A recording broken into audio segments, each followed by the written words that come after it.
আমি হুমায়ুন টুডোস বলছি। আমি হুমায়ুন টুডোস বলছি।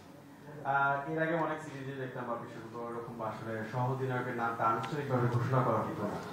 এবার সহ-অধিনায়কের নাম ঘোষণা করা হয়েছে এবং যাকে নির্বাচিত করা হয়েছে তিনি প্রথমবারের মতো সহ-অধিনায়কের দায়িত্ব পেয়েছেন। কি কারণে আসলে তাকে সহ-অধিনায়কের দায়িত্ব দেওয়া হলো? এটা একটা গ্লোবাল টুর্নামেন্ট। এর আগে তো আমি কোনো দল ঘোষণা করতে আসিনি। এটা বিসিবির সিদ্ধান্ত।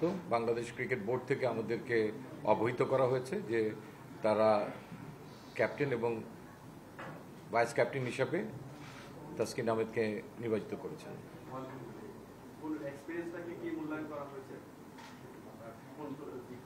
ডেফিনেটলি উনি একজন আরেক জেনারেশনের উদীয়মান একজন খেলোয়াড়, আরেকটি ডিপার্টমেন্টকে লিড করছে এবং দীর্ঘদিন ধরে জাতীয় দলের হয়ে খেলছে বিভিন্ন ফর্মেটে। তো সেজন্য তাকে হয়তো ডিজার্ভিং ক্যান্ডিডেট মনে করেছে বাংলাদেশ ক্রিকেট বোর্ড, সে কারণেই তাকে এটা নির্বাচন করা হয়েছে।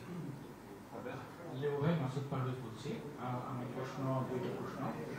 প্রথমটা করি, আমরা কিছুদিন আগে ক্যাপ্টেনের মুখ থেকে শুনেছি উনি বাংলাদেশের মানুষ অনুরোধ করেছেন যেন এবার আশা খুব বেশি না করা হয়।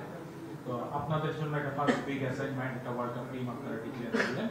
এই দলটার কাছ থেকে আপনাদের আশাটা কি? আপনারা কতটুকু বা কত বড় আশা করছেন, নাম্বার ওয়ান।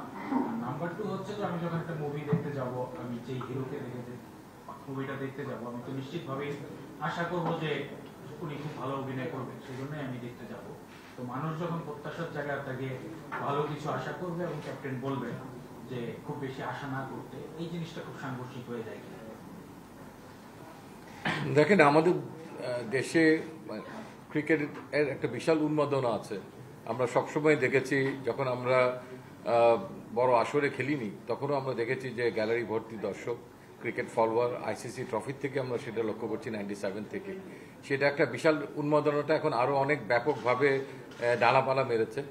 সো দ্যাট সেই আলোকে হয়তো দলনায়ক বুঝতে পেরেছেন এবং সবাইকে এই ব্যাখ্যাটা দিতে চেয়েছেন যে অতিরিক্ত এক্সপেকটেশন যেন না থাকে। টি-20 ক্রিকেটে এখন আমরা ঠিক সেই পর্যায়ে চলে যাইনি যে আপনি সেমিফাইনাল স্টেজে আপনাকে দলটাকে ধরে নিয়ে নিতে পারবেন, যে কোনো কিছুই হতে পারে।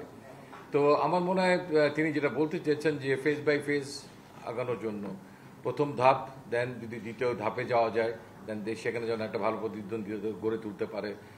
মানে বাস্তব শক্তির আলোকে নিরিখে হয়তো তিনি এই কথাটা বলার চেষ্টা করেছেন।